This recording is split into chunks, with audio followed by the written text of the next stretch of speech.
Grace had always been known by a name she never asked for. The Muscular Girl. 2 words that followed her through childhood like a shadow she could never outrun. It was the first thing people noticed about her, before her smile, before her gentleness, before her curiosity. They noticed her biceps, her broad shoulders, her strong hands. They noticed the way her t-shirt stretched a little too tightly around her arms. And they stared. When she was little on the playground, she often wondered why other kids whispered when she climbed the monkey bars or carried 2 tires at once during playtime. She wasn't trying to show off. She wasn't trying to scare anyone. She was just stronger than most kids her age, and she didn't realize that her strength made others uncomfortable. But when she turned 10, the murmurs began. She looks like a boy. She's too strong. It's weird. Don't let her play with us. She pushes too hard. Grace would go home, sit in her father's workshop, and pretend she didn't hear the words echoing in her mind. She pretended the comments didn't matter. But they did. They always did. Her father was the only person who made her feel normal. He was a carpenter, soft-spoken, hard-working, gentle in every way. He never treated her strength like something strange or unusual. To him, it was a gift, a tool, potential. He would press her fingers against a piece of wood and say, "These hands were made to build things, Grace. They were made for good." And she believed him. Working beside him became her safe place. While other girls braided each other's hair, she learned to sand wood until it felt like silk. While they shopped for nail polish, she learned how to tighten screws and hammer nails with perfect accuracy. While they practiced makeup, she practiced measuring angles and shaping frames. With her father, she wasn't the muscular girl. She was simply Grace. But life didn't stay kind. When she turned 18, her father fell ill. It was sudden, unexpected, and relentless. Within months, he was gone. And with him went the little house they shared. Hospital bills swallowed everything. Grace was left with only a few clothes, a toolbox, and memories that felt heavier than any plank of wood she had ever carried. She refused to cry in public. She refused to appear weak. But every night, alone in the dark, she let the tears fall. Quietly, painfully, fearfully. No family stepped forward to help. No neighbors asked if she needed a place to stay. Strength, she learned, made people assume she was fine. But she wasn't. The only shelter she could find was an old abandoned shed on the outskirts of town. It wasn't much. Broken roof, dusty floor, spiderwebs in every corner. But it was hers. She kept her father's toolbox under her head at night as a pillow, pretending it was the warmth of his presence comforting her. She needed work. She needed money. And carpentry was all she knew. So she walked. Every morning, she left the shed with determination in her steps and hunger in her stomach. She knocked on doors. She offered to fix creaking windows, shaky chairs, broken tables. Anything. Some people looked at her suspiciously. Others turned her away politely. A few laughed. "A girl like you? Doing carpentry? Are you sure you know what you're doing? Don't break anything." Grace swallowed her pride each time. It wasn't pride that kept her going, it was survival. On one particularly hot afternoon, her stomach twisted in hunger. She hadn't eaten since yesterday. Her boots were dusty, her palms sweaty, and her shoulders ached from carrying her wooden toolkit around the city. Just one job, she thought. One small job. Enough to buy bread and water. That was when she saw it. A large black iron gate in front of a beautiful mansion. A mansion so elegant and spotless it looked like it belonged in a movie. Tall walls, polished driveway, trimmed flowers, sparkling windows. Everything about it screamed wealth. In front of the gate, a security guard struggled with a rusted hinge. The gate hung awkwardly on one side as if it might fall off any moment. The guard kept wiping sweat from his forehead, clearly frustrated. Grace hesitated. Approaching strangers wasn't always easy. Some saw her muscles and instantly tensed, unsure if she was trouble. But she couldn't ignore someone who needed help. Her father had raised her better than that. So she walked closer and cleared her throat gently. "Excuse me, do you need help?" The guard looked up, startled. His eyes scanned her from head to toe, her strong arms, her calloused hands, her worn boots, her tired but determined expression. You know how to fix this?" he asked doubtfully. Grace nodded. "Yes, I can." The guard stepped aside, unsure but desperate. Grace set her toolbox down, knelt beside the hinge, and examined it with practiced eyes. She touched it carefully, feeling the looseness, the rust, the damage caused by years of use. Then she selected the right tools, focused, calm, confident. Her world went quiet as she worked. She tightened screws, adjusted alignment, cleaned the hinge, and reattached the gate with skillful ease. The guard watched, amazed. Within minutes, the heavy gate swung back smoothly, as if it had never been broken. "How did you?" he whispered. Grace simply smiled. It wasn't too bad. The guard was still staring in surprise when a deep, calm voice spoke from behind them. "What's happening here?" They both turned. A man walked out of the mansion. Tall, poised, and dressed in a charcoal suit that looked too expensive for words. His presence was powerful but gentle, like someone who didn't need to raise his voice to be heard. Alexander Reed. Grace didn't know who he was. She only knew he looked important, maybe the boss of the mansion or someone wealthy enough to own it. The guard pointed toward Grace. "She fixed the gate, sir. All by herself." Alexander's gaze shifted to Grace, and for a brief moment, he seemed taken aback. Not by her strength, but by her confidence, her calmness, her quiet pride. "You fixed that?" he asked. Grace nodded. "Yes." "That quickly?" "Yes." He walked closer, his shoes clicking softly against the pavement. His eyes held a mixture of curiosity and admiration. "What's your name?" "Grace." "Grace," he repeated, as if testing the sound of it. "Do you work as a carpenter?" "Yes, sir. I'm looking for small jobs." He didn't break eye contact. "Come inside. I think I have more work for you." Grace's heart raced. She followed him into the mansion. Past a shining marble floor, elegant lights, wide hallways, tall windows, and furniture that looked like it belonged in a palace. She tried not to stare. She tried not to feel out of place. Alexander led her to a living room. "A shelf needs repair. Cabinet too. And a few other things." Grace nodded quickly. "I can do all of it." He gave her space, letting her work without hovering. But from a distance he watched her move with strength and grace, watched the seriousness in her eyes, watched how carefully she handled everything. There was something about her that intrigued him deeply. When she finished, he paid her more money than she expected. Much more. Her hands shook as she accepted it. "Sir, this is too much."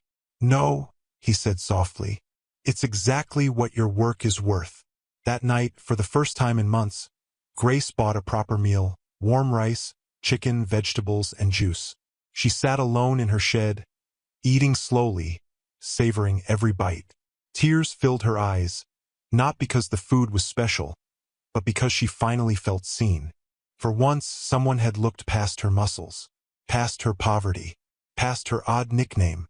Someone saw value in her. Someone saw ability. Someone saw grace. She didn't know it yet, but that moment, the moment she knelt by the broken hinge, had changed her life forever. And somewhere across town, in a mansion too large for one person, Alexander lay awake in his king-sized bed, staring at the ceiling, thinking about her. Thinking about the girl with the strong arms, gentle eyes, and quiet brilliance. Thinking about Grace. Grace returned to the mansion the next morning with the same cautious hope she carried everywhere. Hope that the world might give her one good day without demanding something painful in return. She had barely slept. Her shed was still cold and uncomfortable, but her stomach was full for the first time in days, and the feeling alone had given her strength. She clutched her father's toolbox as she walked, replaying Alexander's voice in her head. "Your work is worth it." Those words had stayed with her all night. No one had ever said something like that to her before. Most people treated her strength like something strange, something to be mocked or feared. But Alexander had looked at her like she was capable, like she mattered.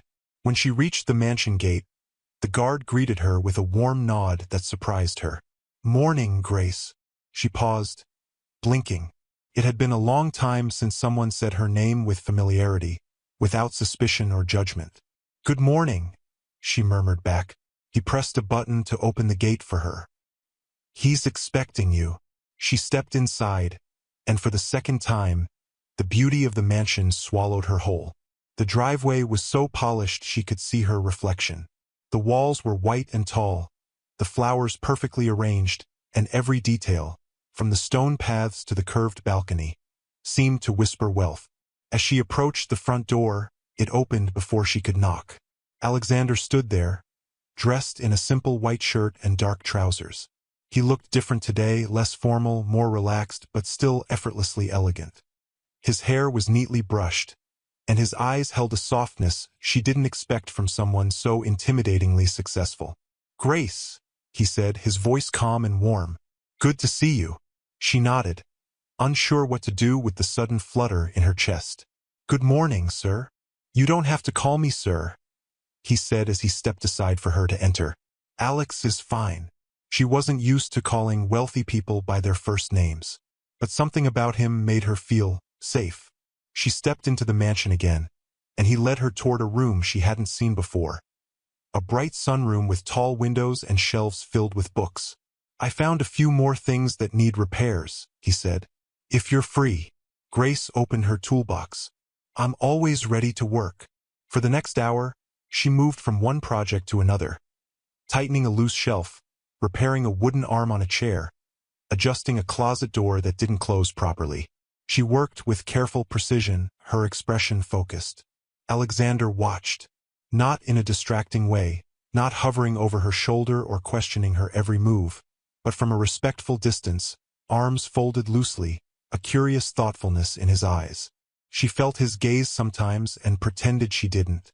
When she finished repairing the last shelf, she stood and wiped her hands on her jeans. "It's done."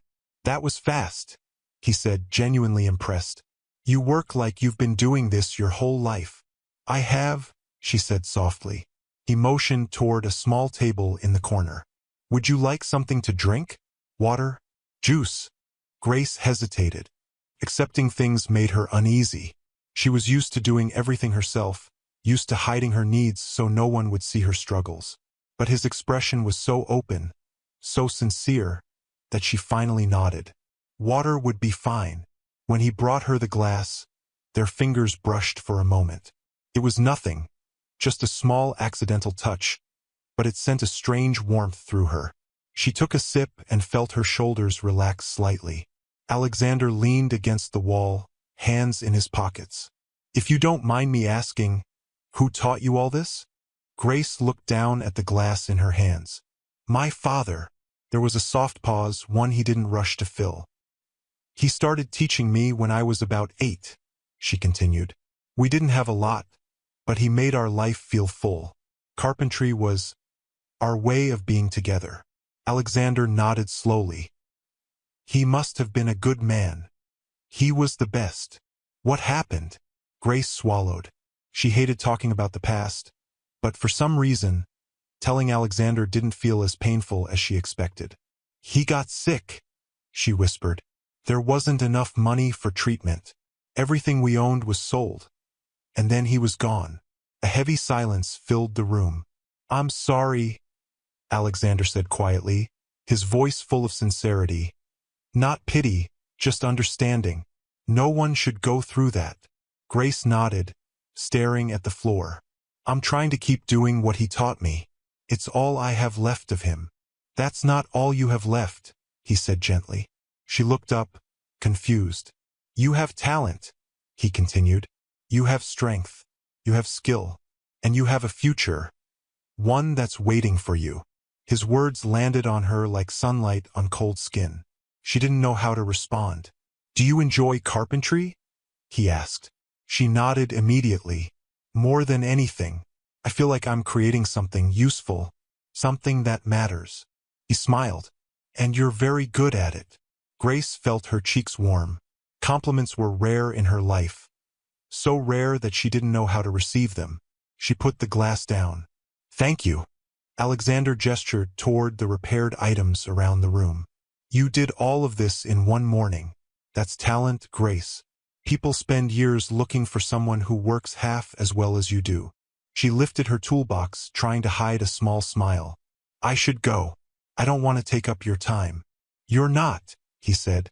Then he paused before adding softly, let me at least drive you home. Grace froze. No, she said quickly. You don't have to. I usually walk. I know, he said gently. But it's hot outside, and you've worked a lot today. Please, let me take you. There was a quiet insistence in his voice. Not forceful, just kind. It made refusing feel unnecessary. She nodded reluctantly. All right. He led her outside to a sleek Rolls-Royce parked under the shade. She hesitated before opening the door. She didn't belong in such a beautiful car. She didn't belong anywhere near this world. But Alexander opened the door for her and gave a reassuring nod. It's just a ride, Grace. Nothing more. She slid in carefully. The seat felt softer than anything she had ever sat on. As the engine hummed to life, she caught a faint whiff of clean leather and cologne. Everything about the car was luxurious, intimidatingly so. Alexander drove quietly at first, giving her space. His hands were relaxed on the wheel, his gaze steady on the road. Beside him, Grace sat straight, trying not to let her nervousness show. After a while, he asked softly, Where do you stay? She hesitated, clutching the strap of her toolbox. It's a bit far. That's fine, he said. It's not a real house, she added quietly. He didn't say anything, but she felt the shift in his breath. Gentle, patient, understanding. When they reached the outskirts of town and the shed came into view, Grace felt heat rise to her cheeks. The shed looked even smaller, even more fragile than usual. The contrast between the shed and the Rolls-Royce felt almost embarrassing. She braced herself for the awkward silence, the subtle judgment, the polite but uncomfortable expression she had seen on so many faces before. But when Alexander parked the car and stepped out, he didn't look shocked. He didn't look pitying. He simply looked thoughtful. He glanced at the broken window, the uneven roof, the damaged door, but not with disgust. More like concern. More like quiet frustration that someone like Grace had to live here. She picked up her toolbox and stepped out of the car. Thank you for the ride. Grace, he said softly. She turned. He didn't touch her, didn't move closer. He simply looked at her with a sadness she didn't understand. You deserve better than this, he whispered. Her throat tightened. I'm working on it, she said quietly. I know, he replied. And you will get there. You're too talented not to. She swallowed hard. Thank you. He nodded once, gentle, respectful, and returned to his car. Grace watched the Rolls-Royce drive away until it disappeared down the empty road. She didn't know why her chest felt warm. She didn't know why her hands trembled slightly. She didn't know why she replayed his words over and over again. She only knew one thing. Someone had seen her today. Really seen her. And for the first time in a very long time, she didn't feel invisible. Grace woke to the sound of an engine that did not belong to her street. Engines around the shed usually coughed and sputtered. This one purred, smooth and deep like a big cat. She sat up quickly, her cheek creased from the toolbox she used as a pillow, her heart already bracing for the worst. Curiosity, mockery, or trouble. Then she saw it. A Rolls-Royce, sleek, silver, impossible. And leaning against the hood, as if the morning belonged to him, stood Alexander. Rolled up sleeves, quiet smile, sunlight resting on his shoulders like an old friend. Grace froze in the doorway of the shed, startled, embarrassed, and strangely relieved all at once. Good morning, he said, as though this was the most normal place to meet. You're here. She tried to smooth her hair with the back of her hand. Is something wrong with the cabinet? No, he said softly. Everything is perfect. He nodded toward the passenger side. I came to take you somewhere, if you're willing. Her eyes dipped to her worn jeans, the peeled paint on the shed's door, the way the world revealed her realities without kindness. I'm not sure I'm dressed for somewhere. You're dressed for your own life, he replied. And that's enough. The simple respect in his voice broke something open in her. She hesitated only a heartbeat longer before she grabbed her toolbox and stepped toward the car. He reached for the toolbox instinctively. I can carry it, she said, not out of pride but habit. I know, he said, letting her keep it. But I'm here, so we can share the weight. He opened the door for her. The interior smelled like clean leather and warm sun. She sank into the seat, the softness a shock against the memory of concrete floors and thin blankets. They drove in silence at first. The city lifted its eyelids. Shopkeepers clanking open shutters, school kids in uniforms chasing their shadows, street cats weaving between parked motorcycles. Grace watched it all pass, fingers tight around the handle of her toolbox, as if the car might suddenly eject her back into the life she knew too well. You're safe, Alexander said quietly, eyes on the road. And I mean that in every way I can mean it. She exhaled, not realizing she'd been holding her breath. They turned down a neat, tree-lined street and stopped before a fresh-faced apartment building the color of morning cream. Polished tiles, a glass door with a neat metal handle, flower boxes at the windows, the kind of place that felt like a sentence ending in a period, not a question mark. Grace stared, confused. Why are we here? Alexander turned off the engine. Because I promised myself last night that if I ever had the power to change something unfair right in front of me, I would. He got out and came around to open her door. Come. Her body moved before her doubts could organize themselves. Inside the building, the air smelled faintly of lavender cleaner. A young concierge glanced up and smiled at Alexander with the easy respect of someone who recognized him. He didn't introduce Grace as Charity. He didn't introduce her as anything but herself. Third floor, he said, pressing the elevator button and stepping inside with her. Alex, I can't. The words tumbled out. If this is what I think it is, I can't take it. I have nothing to give in return. The elevator hummed. He didn't rush to fill the quiet. You have talent, he said finally. And you have a future. That's not nothing, Grace. That's everything. The doors opened to a bright hallway with a row of clean, numbered doors. He led her to 3B, pulled a set of keys from his pocket, and then, crucially, placed them in her hand. You open it, he said. Her fingers shook. The lock clicked. The door swung inward on soft hinges. The apartment wasn't large, but it felt luminous. Sunlight spilled through wide windows onto a small living room with a simple sofa and a neat table. The kitchen was tidy. A kettle, a few pots, a new sponge by a shining sink. The bedroom held a double bed dressed in crisp white sheets, a dresser, and a closet with 6 empty hangers waiting like open arms. The bathroom gleamed. Towels were folded and stacked. Soap sat unopened, clean and whole, the scent of possibility trapped inside. Grace stood in the doorway of the bedroom and pressed a fist to her mouth. She was not someone who cried easily. Life had taught her to hold tears behind her teeth. But this felt like sunlight finding a locked room. I paid the rent for a year, Alexander said quietly from the hall. Utilities covered. It's in your name. No one can tell you to leave. She turned to him slowly. Why? Because home is where you heal, he said. And I want you to have a place to set your toolbox down without listening for rain through a broken ceiling. He didn't move closer. He gave her space to say no. He gave her dignity enough to refuse him. And something about that, about not being cornered, not being purchased, made the apartment feel like a promise instead of a cage. I don't know how to thank you, she whispered. Live here, he said. Sleep, eat, lock the door and feel the quiet as a friend, not a threat. He paused. And let me help with one more thing. She blinked. There's more. He smiled, a little shy, as if amused to being the source of a good surprise. A friend of mine runs a furniture company. I told him about you. He wants to meet you today.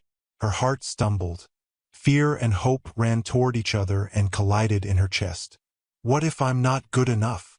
Grace, he said, and her name sounded like something steady. I watched you work. Let them watch you, too. He let her wander the apartment for a few more minutes, touching surfaces like a child learning the shape of the world. She opened the closet and imagined her clothes not crumpled into a backpack but hanging, waiting. She turned the bathroom tap and watched water run clear and plentiful. She lifted the corner of the bedspread and pressed her palm to the mattress, surprised by the softness, the give, the absence of springs biting back. When they left, she locked the door herself and slipped the key into her pocket. Not his pocket, hers. The furniture company was a sprawling warehouse married to a bright showroom, with sawdust in the air and sunlight folded into the grain of every board. People in aprons moved with purpose. A forklift beeped in reverse. Somewhere a radio played a soft, cheerful song. A man in his late 30s walked toward them with a grin that moved faster than his feet. "Alex, you undersold it. You said she was good." He stuck out his hand to Grace. "I'm Noah." "Grace," she said, returning the handshake. His grip was firm, respectful. Noah led them past a wall of unfinished chairs to a long workbench scattered with clamps, squares, pencils shaved down to whispers. "I don't believe in interviews," he said. "I believe in tests. Want to play?" She nodded, nerves snapping like tiny electric wires under her skin. He pointed to a simple design sketch, a side table with a drawer and beveled edges. "We need 3 of these for a hotel order. I want to see your process. Not just the product, the choices." She inhaled, the smell of pine and oak and varnish settling her like a lullaby. She set down her toolbox and opened it with the ease of ritual. Tape measure, marking gauge, chisels, block plane, her father's pencil, gnawed at the end where he used to hold it between his teeth when he laughed. Grace studied the boards Noah had stacked for her. She sighted along the edges, checked for bow and cup, ran her palm over the face to feel the grain story. She aligned the parts in her mind, broke the design into steps, and began. Mark, measure, check again. Cut, but not to the line, leave room to finesse. Dry fit, listen for what fights and what yields. She lost herself in the rhythm. The room narrowed to wood and breath and the whisk of her plane. If someone spoke to her, she didn't hear. If time passed, she didn't count it. She hand-cut the dovetails for the drawer because it felt right, old school, strong, a signature of pride. She eased the edges with a few patient strokes until the piece invited touch instead of warning it away. When she sanded, she followed the grain the way you would smooth the fur of a sleeping animal, never against it. When she finally set the table upright, it stood with the quiet confidence of something made to last longer than a season. Noah walked around it twice. He opened the drawer. It slid with a soft sigh. He pulled it out, checked the joint work, then set it back gently, as if he were returning a book to a shelf. He looked at her, eyes bright. "When can you start?" he asked. Grace's mouth parted. "Start today," he said. "If you want. Full-time, benefits, fair pay. And if anyone here speaks to you with anything less than respect, they speak to me. Is that clear?" She nodded, a laugh pushing against her ribs, delirious and unbelieving. "It's clear. Good." He turned to Alexander. "You were right. I usually am," Alexander said lightly, but his eyes were on Grace, warm and proud, like he could feel her whole life tilting toward the sun. Noah introduced her to the team. Pilar, who loved finishing work and had hands that could feel imperfections invisible to the eye. Samir, a young apprentice with a knack for creative jigs. Tori, head of logistics, who hustled orders like a chess player moving queens. Each shook Grace's hand. No one called her a nickname she didn't choose. No one sneered at the strength in her forearms. It felt like a door opening in a hallway she thought had only walls. By late afternoon, she had sand in her hair and a paycheck in her pocket. A small advance Noah insisted she take for first-day magic. Alexander waited by the glass doors, holding nothing more than a paper cup of water and the kind of patience that doesn't make a person feel guilty for being needed. "How was it?" he asked. Grace looked down at her palms, dusty and happy. "It felt like breathing." He smiled. "Then let's go home." Home. The word was a bridge and a shore and an ache all at once. On the drive back to the apartment, they stopped for groceries. Rice, beans, eggs, bread, fruit, tea. She picked a small jar of honey and then put it back, but he nudged it into the basket and said, "Yes to sweetness." She laughed, and the sound surprised them both. At the apartment, she carried the heavier bags because it was easier for her, and he didn't turn it into a performance. He put the lighter bags on the counter and watched her line things up in the pantry with the care of someone arranging proof that she existed. "Stay for tea?" she asked, hesitant. "I mean, if you're not too busy." "I can make time for tea," he said. They sat at the tiny kitchen table, steam rising from 2 cups. The world felt small and safe and possible. He didn't ask for anything. He didn't hint at debts. He only asked how she liked her new kettle and whether the bedroom window caught the sunrise. When he finally stood to leave, dusk had softened the edges of the room. At the door he paused. "May I say one selfish thing?" Grace tilted her head. "Okay. I'm glad you let me do this," he murmured. "Not because it made me feel generous, but because it let me be human." Her chest ached in the best way. "Thank you for choosing me to be kind to." He shook his head. "I didn't choose you for kindness. I noticed you for truth." After he left, she walked through the apartment in slow circles, like learning a favorite song. She made the bed and then unmade it and then made it again, smiling at the absurd luxury of tucking in corners just because she could. She set her father's pencil on the dresser where the last light of day touched it gold. She placed her toolbox beside the closet, not as a barrier, but as a companion, ready, waiting at home. Before sleeping, she whispered into the pillow, "I hope you're seeing this, Dad." The pillow didn't answer, but the room did, quiet, steady, a silence that felt like blessing. In the dark, when the old fear knocked, what if it disappears? What if it was a dream? She pressed her fingers to the key in her pocket and remembered the click of her own hand turning her own lock. Tomorrow would bring work and sweat and sawdust. It would bring the hum of machines and the careful joy of bringing shape to wood. And if the day ended as this one had, if a certain Rolls-Royce crept to the curb and a certain man waited with a certain soft smile, she knew she would open the door and let the evening in. Not because she needed rescuing, because at last the life she wanted was knocking, and she had learned how to answer. Grace had never known what it felt like to look forward to the end of the day. Before the furniture company, before the apartment, before Alexander, evenings had been something to survive. She would sit in her shed with a thin blanket across her shoulders, listening to the wind whistle through cracks in the wood. She used to count the quiet seconds between raindrops leaking through the roof and wonder when life would finally give her a moment of warmth. Now she had warmth, and routine, and work she loved, and, unexpectedly, someone who made her heart feel like it belonged to a different, brighter version of her future. Every morning she woke in her new apartment, sunlight stretching across the floor like a silvery ribbon, and she breathed in the still, steady quiet. She touched the curtains to make sure they were really hers. She opened the closet just to see space that she could one day fill. She ran her fingers over the smooth kitchen counters and felt gratitude rise in gentle waves. Then she walked to work. No one stared at her like she didn't belong. No one flinched at the strength in her arms or the way she carried heavy boards like featherweights. Noah joked with her. Samir asked her to teach him how she made dovetails so perfect. Pilar called her our newest magician. She felt normal. She felt seen. She felt alive. But the most unexpected part of her day came after the sun dipped low behind the warehouse roofs. Every day, without fail, a silver Rolls-Royce pulled up to the building at closing time. And every day, Grace tried not to smile too widely before she stepped inside. Alexander never rushed her.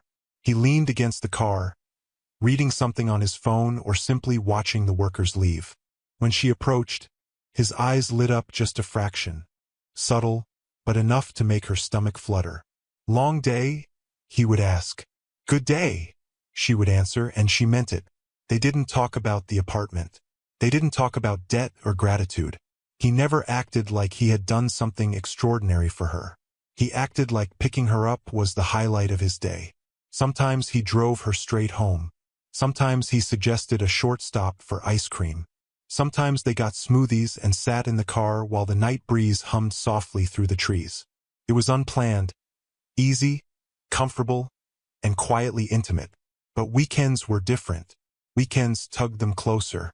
Saturday morning, Alexander texted her for the first time.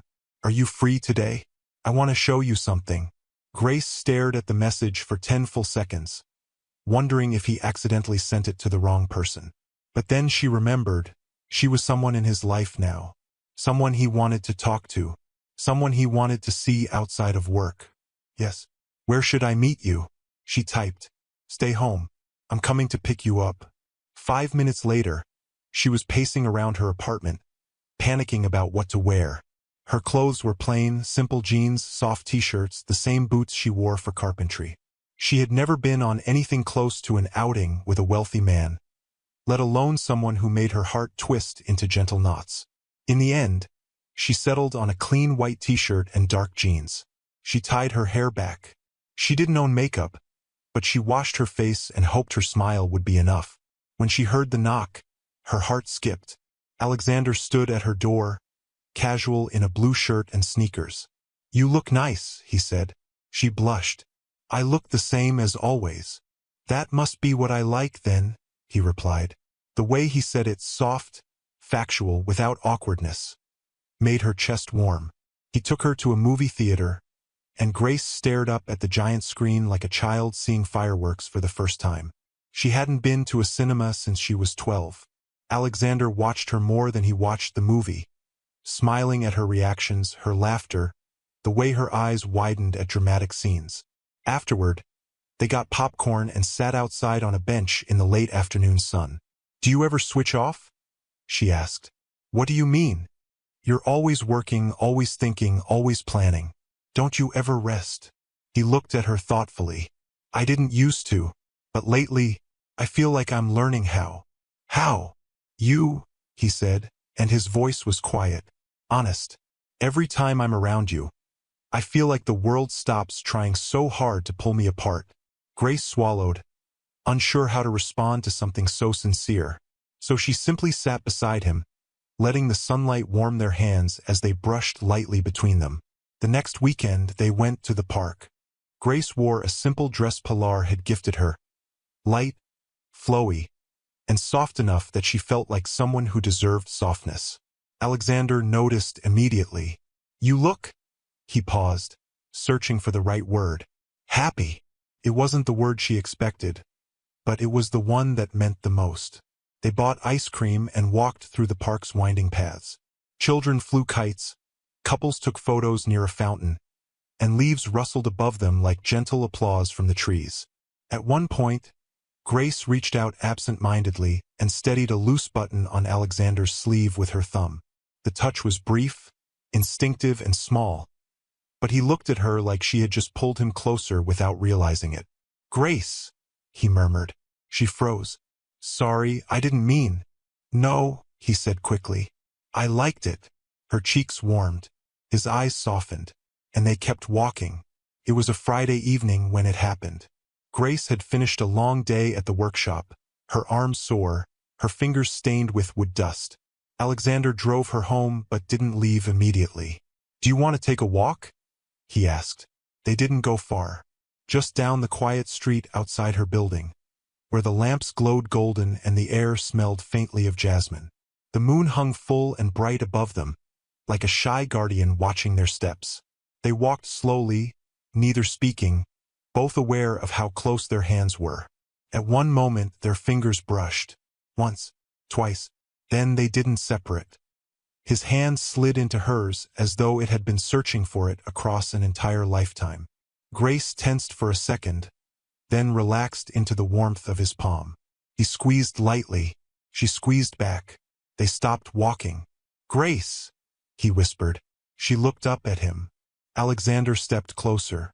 Not fast, not assuming, but with gentle certainty. "I feel like I've known you longer than I actually have," he said. "Like something in you fits something in me that I didn't even know was missing." The words made her knees feel soft, like her body was too full of emotion to stand upright. "I don't understand why you're this kind to me," she whispered. I don't look like the women you're supposed to be seen with. He lifted her chin gently. I don't want to be seen with them. I want to be close to you. The moonlight wrapped around them like silver silk. A soft breeze rustled her hair, and with a slowness that made her breath catch, he leaned in. He gave her every second to pull away. She didn't. Their lips touched lightly, warm, careful, curious, then deeper, softer, fuller. It wasn't a kiss that demanded anything. It was a kiss that promised everything. When they finally pulled apart, Grace felt breathless, like the world had shifted under her feet and she was floating somewhere new. That was, she whispered, unable to finish. Perfect, Alexander finished. It was perfect. They walked back to her apartment hand in hand. At the door, he gave her a lingering look that made her heart flutter. Good night, Grace. Good night, Alex. When she stepped inside and closed the door behind her, she leaned her back against it and pressed a shaking hand to her lips. She had been kissed before, but never like that. Never by someone who saw her strength as beauty, not threat. Never by someone who looked at her heart before her muscles, her soul before her shape. It was the night everything changed. It was the night she realized she wasn't just living in a new chapter of her life. She was living in a completely different book. Grace woke the next morning with the memory of moonlight still warm on her skin.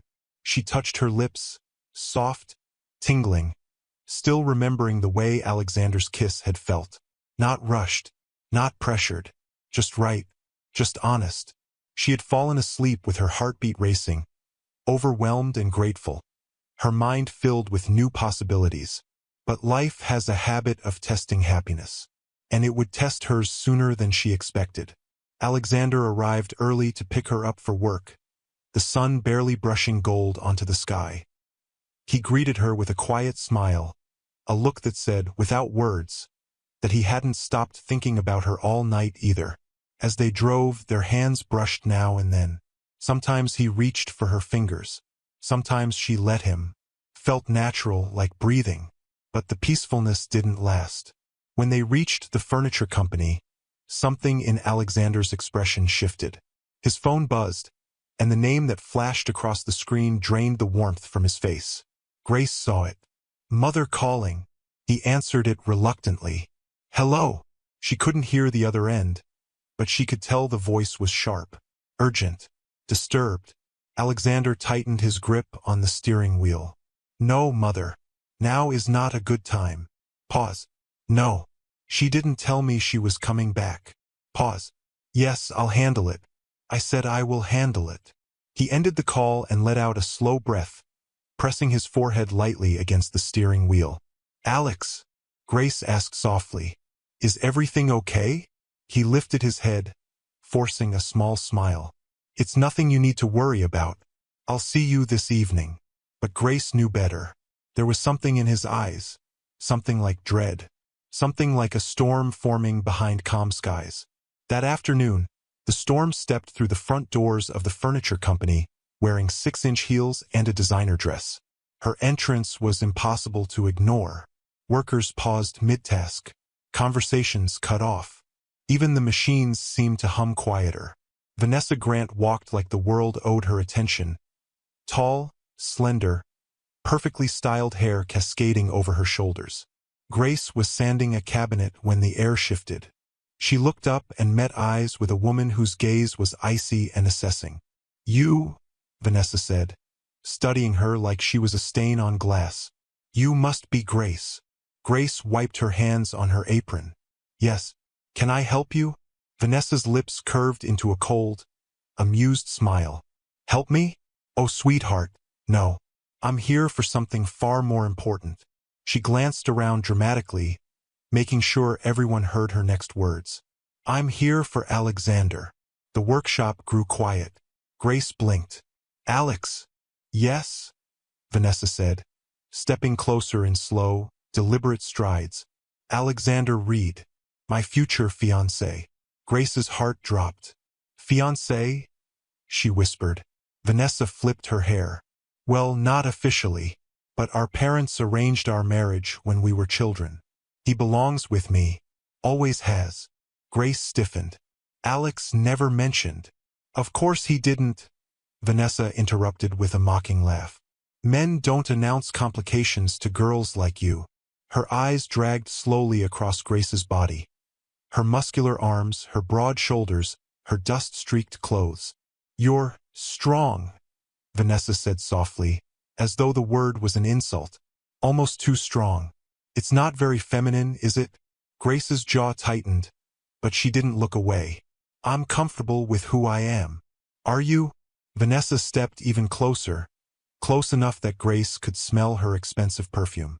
Because from where I'm standing, you look very out of place.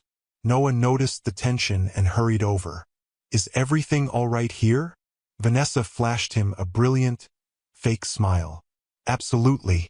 I was just introducing myself to Alex's friend. Grace felt her stomach twist. Vanessa wasn't finished. Oh, and Grace, she said sweetly, just so you know, Alex and I have a history. Our parents have plans. You're temporary, darling.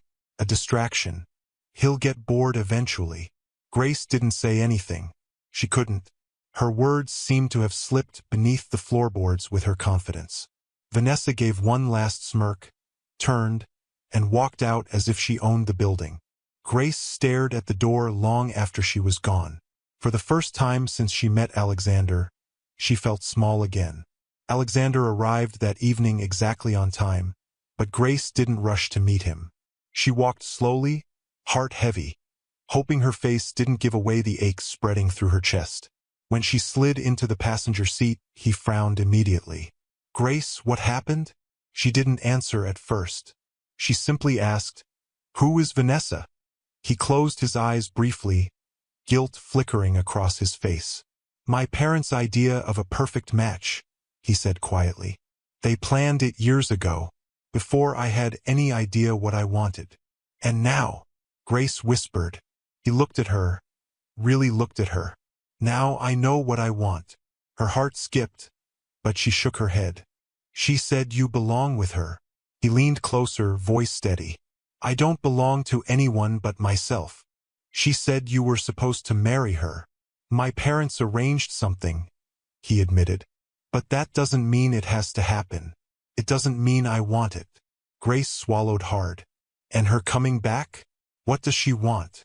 He sighed. Control. Status. Money. She loves everything around me, but not me. Grace looked down at her hands. And what do you want? Alexander reached for her hands and held them gently. I want the girl who helps strangers without expecting anything. The girl who can build furniture from nothing but raw wood. The girl who works hard and smiles softly and makes my life feel real. His thumb brushed her knuckles. I want you, Grace. Her breath trembled. But your family. My family will have to accept my decision. Grace hesitated. She wasn't used to choosing herself. She wasn't used to being chosen at all. But she said. Alexander cut her gently. Grace, stop listening to her. Listen to me. His voice was low, warm, steady like a heartbeat. Whatever Vanessa told you, it's not your burden. It's mine. And I will handle it. I promise you. Grace held his gaze, searching for doubt, searching for hesitation. She found none. She sighed shakily, and he squeezed her hands. Let's go home, he whispered. But Vanessa wasn't done. Over the next week, she made herself unavoidable. She appeared at Alexander's office uninvited. She showed up at events his parents hosted. She posted pictures online with captions like, Back where I belong. And worst of all, she came to the furniture company again. This time angrier. This time more desperate. This time no longer pretending. You think he'll choose you? She snapped all at once, cornering Grace beside a stack of timber. Over me? Over his future. Grace backed away, tired from work and tired of the emotional war Vanessa had declared. I'm not fighting with you, she said calmly. Alexander can choose for himself. He has chosen, Vanessa hissed. His entire life was built for people like me. Not you. Not some muscular. Enough. The new voice was sharp as broken glass. Alexander stood in the doorway, and he had heard everything. Vanessa stumbled over her words. Alex, I was only trying to insult someone who's never wronged you, he said coldly. Vanessa's mouth hung open. You will not speak to Grace like that again. You will not show up here. And you will not try to control my life. But our parents will hear the truth from me. She stared at him in disbelief. You're throwing away everything for her? He didn't look at Grace when he answered. He kept his eyes locked firmly on Vanessa. I'm choosing who I want, he said steadily. And it's not you. Vanessa's face crumpled. Not in sadness, but in furious disbelief. You'll regret this, she spat before storming out. Alexander exhaled shakily, the tension draining from his shoulders. Then he turned to Grace. I'm so sorry, he whispered. You didn't deserve any of that. Grace shook her head. It's not your fault. He stepped closer and gently touched her cheek. I'll talk to my parents tonight. I'm done letting them make decisions for me. Grace looked up at him, her heart full and aching. Are you sure? More sure than anything. And when he pulled her into his arms, Grace felt the last of the fear loosen inside her. Because for the first time, Alexander wasn't just choosing her in private. He was choosing her in the light. Alexander drove in silence. The city glittered around them. Billboards blinking, restaurants humming, people moving in little rivers of light. But inside the car, the world felt narrow and tight. Grace sat with her hands folded in her lap, watching the side of his face. His jaw was set. His eyes were calm but focused in that way that meant he had already made up his mind. You don't have to come in, he said when they pulled up in front of his parents' house.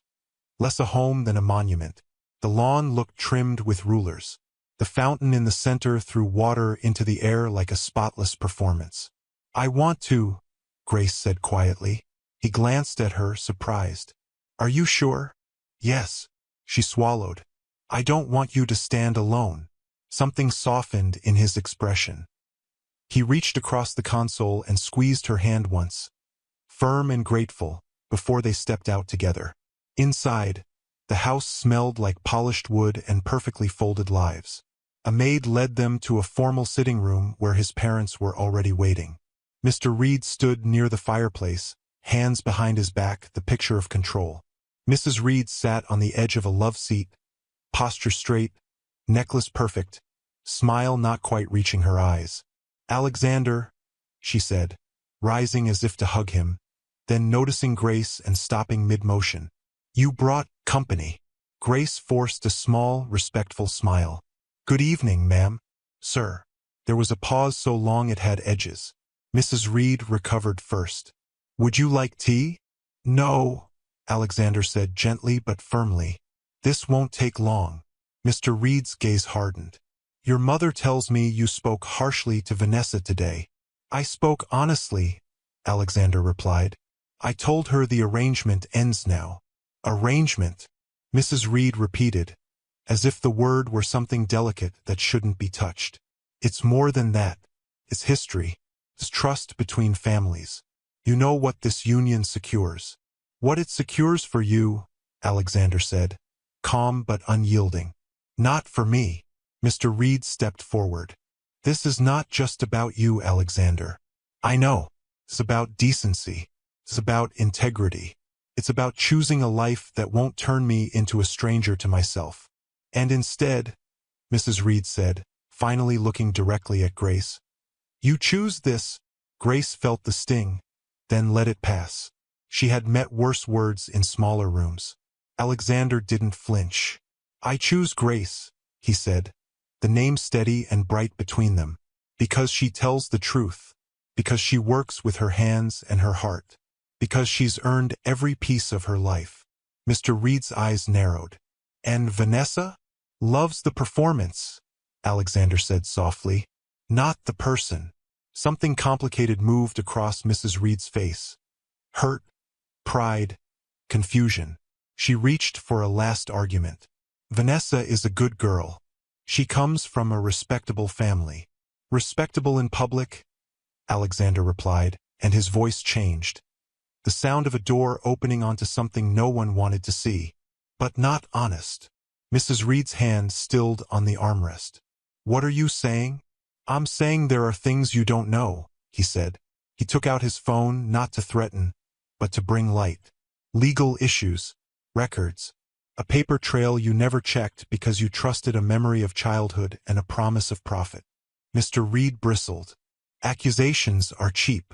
"Then let's deal in facts," Alexander said, and set the phone on the coffee table. "Look."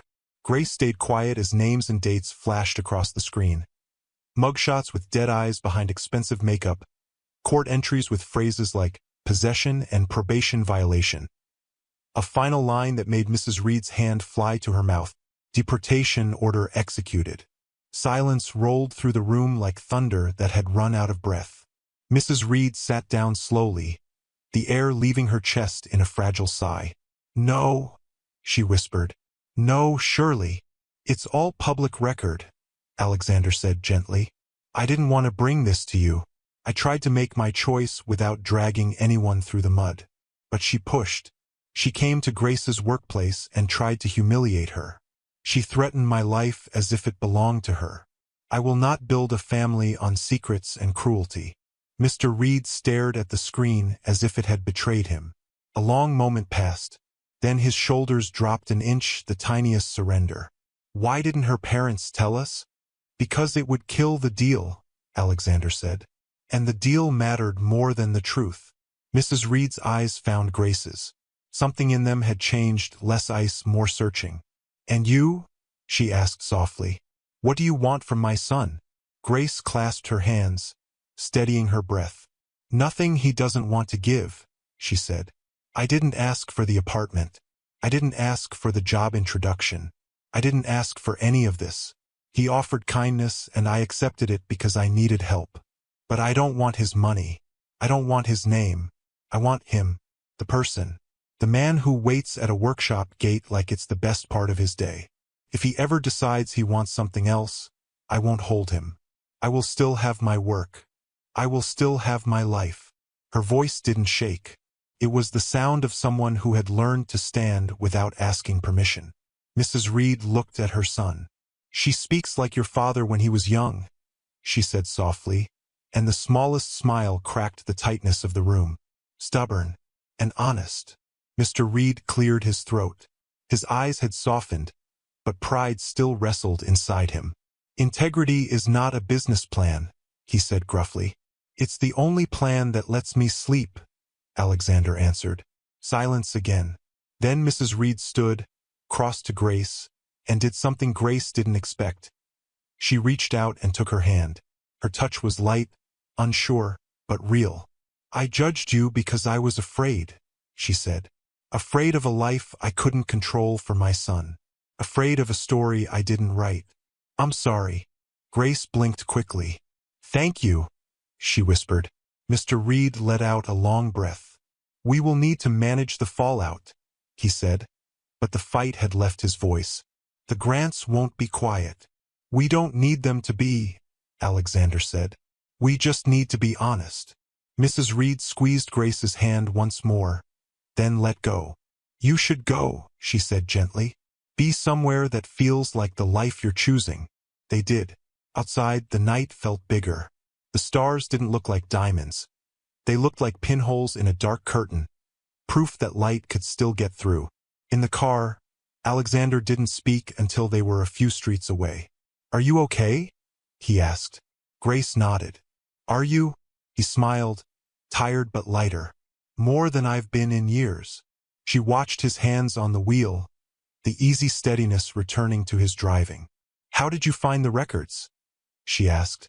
"I have a good legal team," he said. "I asked them to check after Vanessa showed up the first time. I wanted to be sure the past I was walking away from wasn't one I should have seen coming."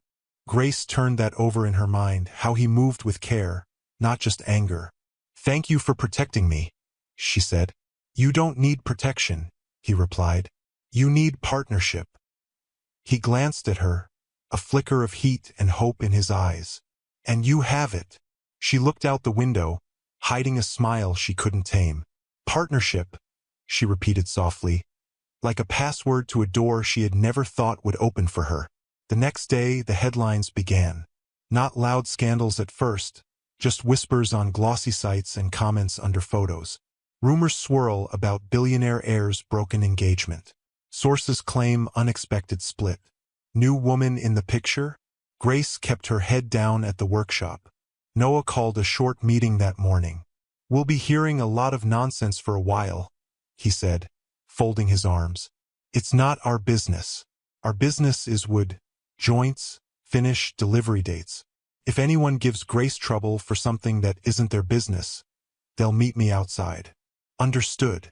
A low chorus of "understood" circled the room. Pilar hugged Grace. Samir offered to run her lunch errand so she could stay off the street. The consideration gathered around her like a cloak she hadn't known she needed. In the afternoon, a delivery driver dropped off a bouquet so large it could have been a hedge. Tucked between the flowers was a simple card. "No more secrets. No more shadows. Eh?" Grace laughed, embarrassed and delighted, and Noah cheered at the drama of it while Pilar found a bucket big enough to hold the stems. By evening, the whispers turned sharper. Someone leaked Vanessa's records. A few sites ran the story gleefully. A few wrote with more caution, words like alleged and sources say. The Grant family issued a short statement denying malicious rumors and hinting at legal action against those who spread lies. Alexander texted, "Are you okay to be seen with me tonight? If not, we can wait." Grace stared at the screen for a long second, then wrote back, "I'd rather be seen telling the truth than hidden for someone else's comfort. Come get me." He arrived with a baseball cap and a plan to sneak in the side entrance of a quiet restaurant. But when they reached the door, Grace touched his arm. "Let's go through the front," she said. He searched her face. "You sure?" "Yes." So they did, hands loosely linked, not flaunting, not hiding, just being. A few heads turned. A woman at the bar whispered behind her hand. A camera lens flashed from a phone that pretended to be checking messages. They took a table by the window. Alexander ordered tea.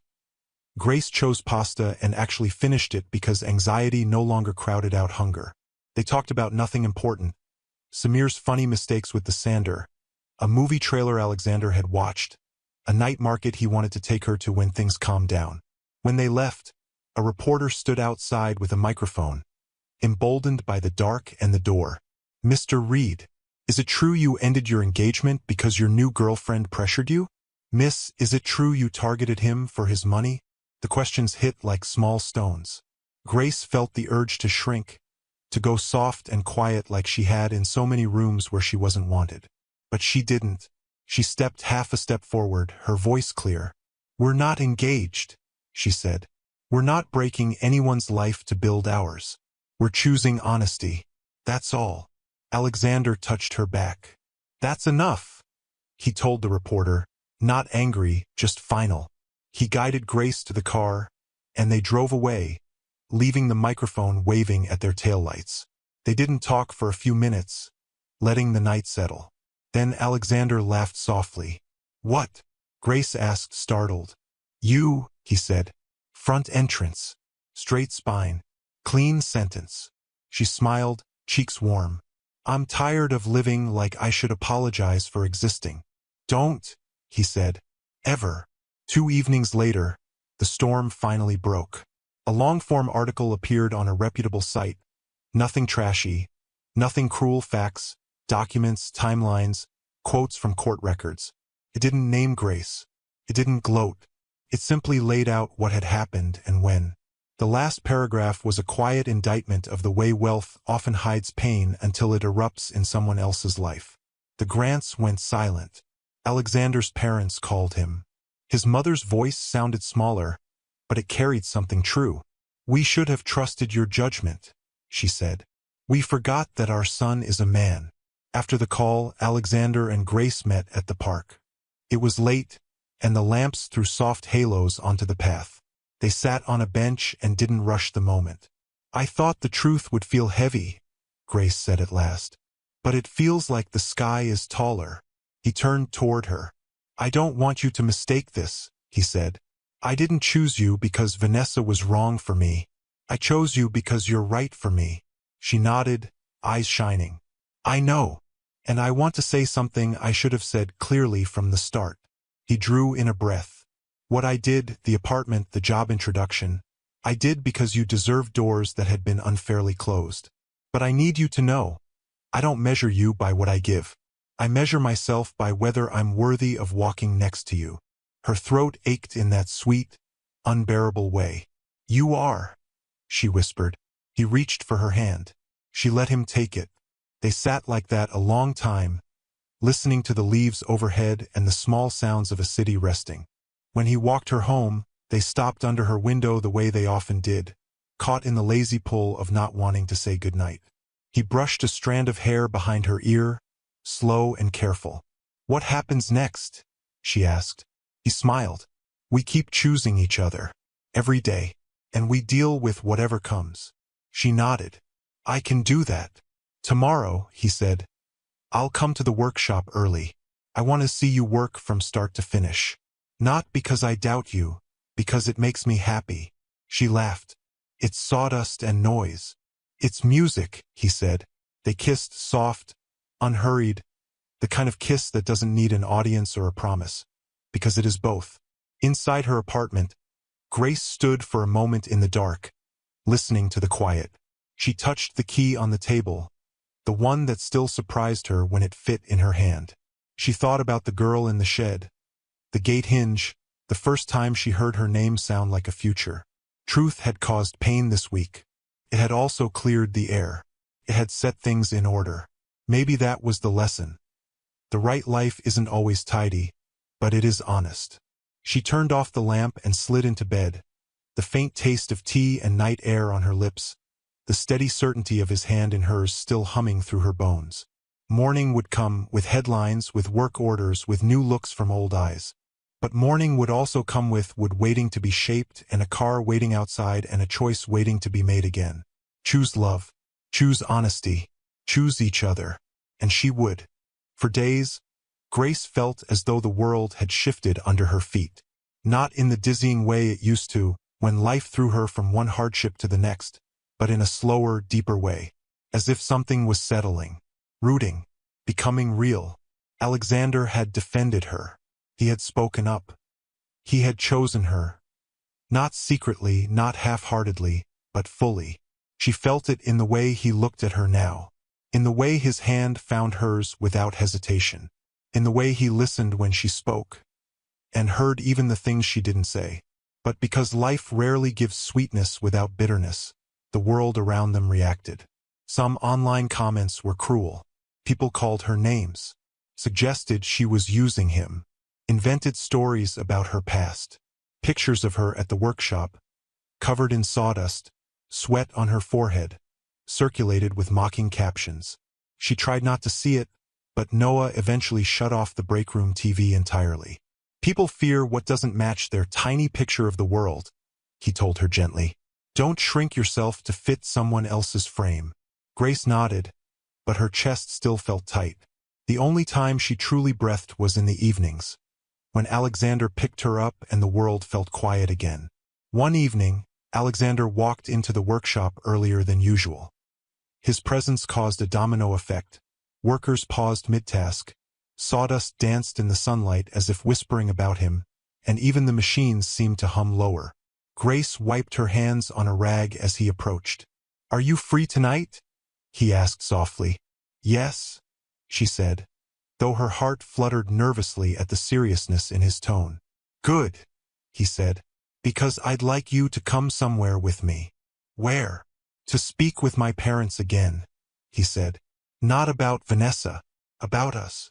The words landed like a drop of warm honey in her chest, sweet, heavy, and scary all at once. You don't have to do that, she murmured. He smiled slightly. Grace, choosing you shouldn't happen behind closed doors. Her breath caught. Then, okay, she whispered. The Reed family's mansion felt different this time. The first time she'd entered, there had been coldness. Polished floors, perfect smiles, and unspoken judgment that clung to the air. But now, as Grace followed Alexander inside, the tension felt thinner. Fragile but thinning. Mrs. Reed rose when they arrived.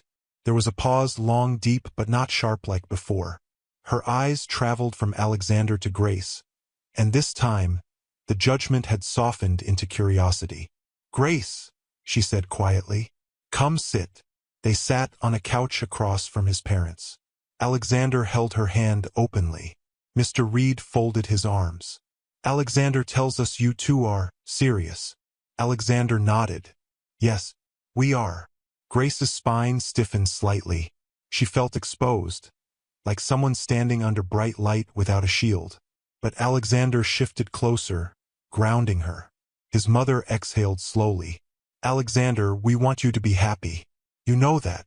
"I do," he said. "But," she continued, choosing her words with care, "the life you've built, the circles you move in, they come with expectations. Investors, business partners, the media, they all look at who you stand beside." Grace looked down, suddenly feeling out of place again. But before she could speak, Alexander squeezed her hand. "And why," he asked calmly, "should those things decide who I love?" His father leaned forward. "This is not about class, Alex. It's about practicality. A partner can strengthen or weaken your position." Grace felt the sting, but she remained quiet. Alexander's reply was steady. "The only thing that weakens my position is living someone else's life." His parents exchanged a look, long, tired, and full of unspoken confessions. Mrs. Reed's voice cracked just slightly. "You were always different from the world we built around you, and maybe we forgot to let you be." He softened. "I don't blame you." "But we do," she whispered. The room grew still. Then Mrs. Reed turned to Grace. "I judged you unfairly. I'm trying to understand the world you come from, and why my son feels safe there." Grace didn't expect her throat to tighten. "I don't know what I can promise," she said softly. "I'm not from money. I don't know the rules of your world. I'm still figuring out how to fit into my own life. But I care about your son, deeply, and I would never let anything harm him." Mr. Reed studied her, hard, calculating, as if weighing her words like numbers on a ledger. But something in his posture shifted. He wasn't a cold man. He was a cautious one. "I believe you," he said at last. Grace blinked. Mrs. Reed nodded. "We cannot pretend the world won't talk. But that is our burden to carry, not yours. We will handle the noise. You just take care of each other." She reached out, slowly, gently, and touched Grace's hand, not as a test, as acceptance. Grace felt warmth spread through her chest. Alexander smiled at his parents, the first relaxed smile Grace had seen from him in weeks. "Thank you," he said quietly. Mrs. Reed dabbed her eyes with a lace handkerchief. "You two have our blessing, and our apology." Grace squeezed Alexander's hand beneath the table, and he squeezed back. The next day, news broke that the Reeds had distanced themselves from the Grants. They issued a short statement emphasizing personal choice and family integrity. The media spun it into 100 stories, but Grace didn't focus on any of them. She focused on work. She focused on carrying boards, smoothing edges, cutting joints, breathing sawdust-filled air. She focused on being present in the world she loved, one where noise faded and confidence rose with every piece she shaped. When Alexander arrived that evening, she noticed his expression before he said a word. "You look lighter," she remarked. "That's because I am," he admitted. "My parents finally understand." Grace leaned into him slightly. "And how does that feel?" "Like exhaling after holding my breath for years." She smiled. "Good. You deserve that." He brushed a speck of sawdust from her cheek. "So do you." But Alexander wasn't done proving his decision. That weekend, he invited Grace to a charity event his company was hosting. It wasn't flashy, more like a quiet gathering of donors, volunteers, and business partners. Grace hesitated. "Are you sure? People will stare." "They stare anyway," he said. "I'd rather they stare at something true." She took a deep breath. "Okay." She wore a simple navy blue dress, nothing extravagant, nothing loud. Her hair was pulled back neatly. When she emerged from her apartment, Alexander stared at her in awe. "Grace," he whispered, You look beautiful. She blushed so deeply she had to look away. You're just saying that because... No, he said. I'm saying it because it's true. At the event, whispers started almost immediately. That's her? She's so different. Look at her arms. Is she really the one? Grace felt the weight of every glance. But Alexander didn't let go of her hand. Not once. He introduced her to people as if she were the only person in the room. This is Grace, he would say with gentle pride. She's incredibly talented. He didn't say, my girlfriend. He didn't need to. The way he stood beside her said everything. At one point, Mr. and Mrs. Reed approached them, publicly, intentionally, and gave her warm smiles. Someone took a picture, and Grace felt panic rise. Alexander leaned close. It's okay. Let them see. We're not hiding. Grace exhaled slowly. For the first time, she believed him. Later that night, after the event ended and the noise dissolved into soft echoes, they returned to her apartment building. They didn't go inside immediately. They sat on the hood of his car, staring up at the stars scattered like promises across the dark sky. Thank you, Grace said suddenly. For what? He asked. For choosing me. For standing up for me. For not letting the world push you away from this. He looked at her. Truly looked at her. Grace, he whispered. I didn't choose you because it was brave. I chose you because it was easy. Because my heart didn't ask for permission. It recognized you. Her breath caught. You feel like home, he finished. Grace felt her eyes sting with tears. You do too, she whispered back. Alexander cupped her cheek, his thumb brushing her skin as if memorizing it. And under the quiet sky, he kissed her, slow, soft, certain. Not a beginning, not an ending. A choice, one he would keep making, one she would keep matching, every day that followed. Grace woke that morning with a kind of peace she had never known before. Not the quiet that comes from emptiness, but the quiet that comes when a storm finally ends. Alexander had chosen her. His parents had accepted her. The world was learning to catch up. She didn't feel like she was fighting anymore. She felt like she was living. Still, life didn't stop bringing surprises. And the biggest one was on its way. Weeks passed. Work at the furniture company became more fulfilling than ever. Grace's hands grew steadier with confidence, her skill blossoming under Noah's guidance and the encouragement of her co-workers. Customers began requesting pieces specifically made by her. The strong lady with the gentle touch. Grace blushed every time she heard it, but she also smiled. Alexander visited the workshop openly now, not caring about people watching. Sometimes he sat on a stool and admired her working, as if the sound of her plane smoothing wood was a melody only he understood. Other times he brought lunch for the whole team, claiming it was for workplace morale, though everyone knew he simply enjoyed being there because of her. His parents invited Grace for dinner twice a week, not out of obligation, but out of a genuine desire to know her.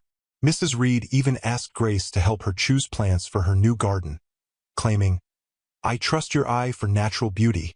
Grace had to hide her smile. Mr. Reed occasionally tested her with business conversations, trying to understand how she viewed life.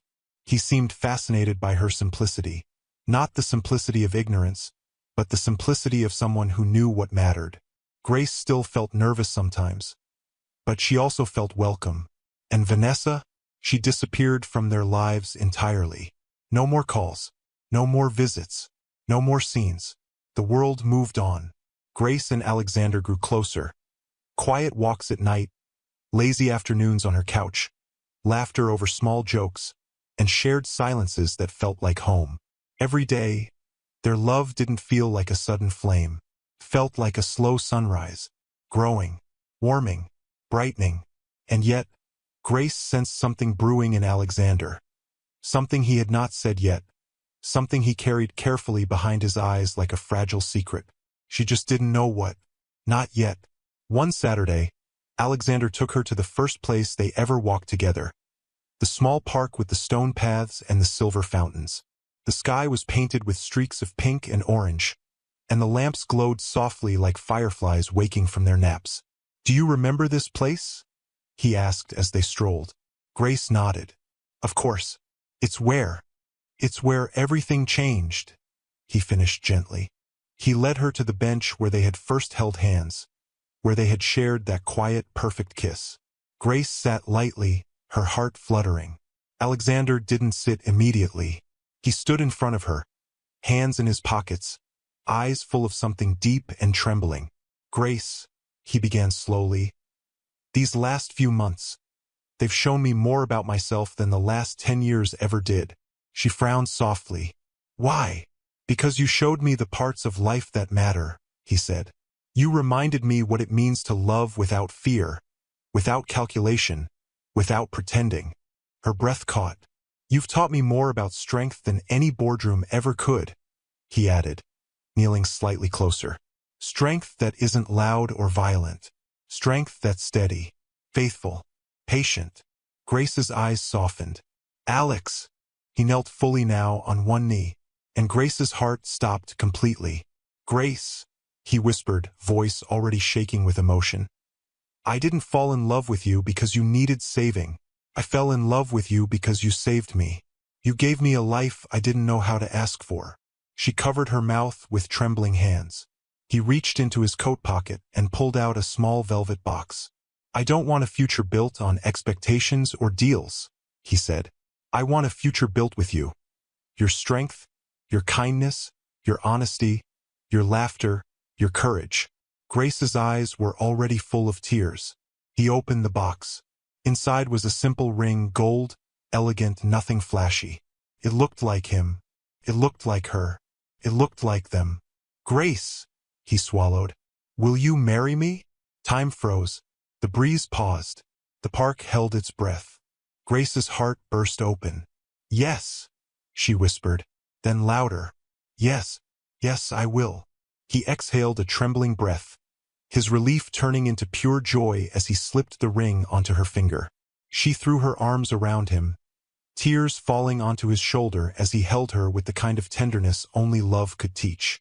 They stayed wrapped in each other for a long moment, letting the world witness their promise under the soft glow of the falling evening. When they arrived at the Reed mansion later that night, Grace's legs were shaking with excitement and nerves.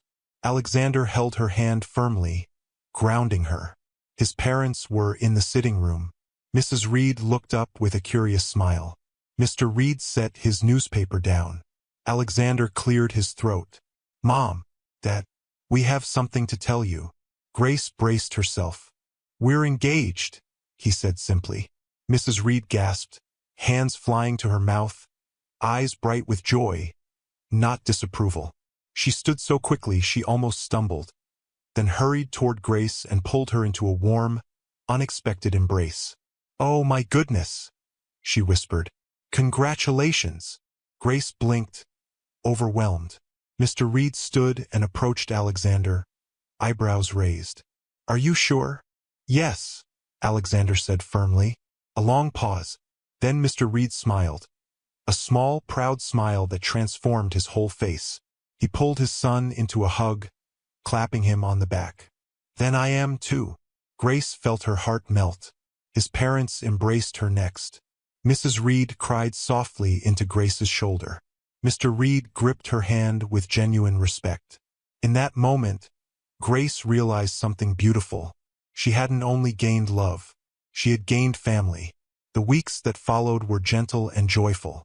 Mrs. Reed insisted on helping with the wedding planning, but she always asked Grace first, never taking over. Mr. Reed offered to cover costs, but Grace politely refused. "We'll keep it simple," she said. "And ours," Alexander added. Grace's co-workers made her a handcrafted wooden bouquet. Pilar cried more than anyone else. Samir carved a wooden heart with their initials. Noah pretended he wasn't emotional, but hugged her 5 times that day. Her new apartment became a parade of love, support, and laughter. And through it all, Alexander stood beside her like a steady sunrise. The ceremony took place in a quiet botanical garden. Sunlit paths, blooming flowers, gentle water fountains humming in the background. Nothing dramatic, Nothing excessive. Just warmth, nature, and beauty.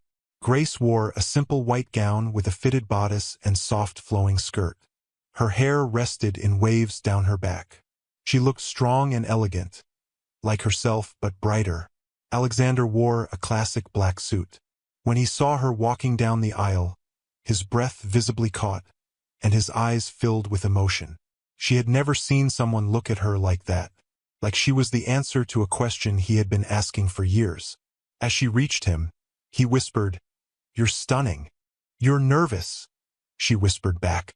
He laughed shakily, terrified, but happy. The officiant began, but Grace barely heard the words.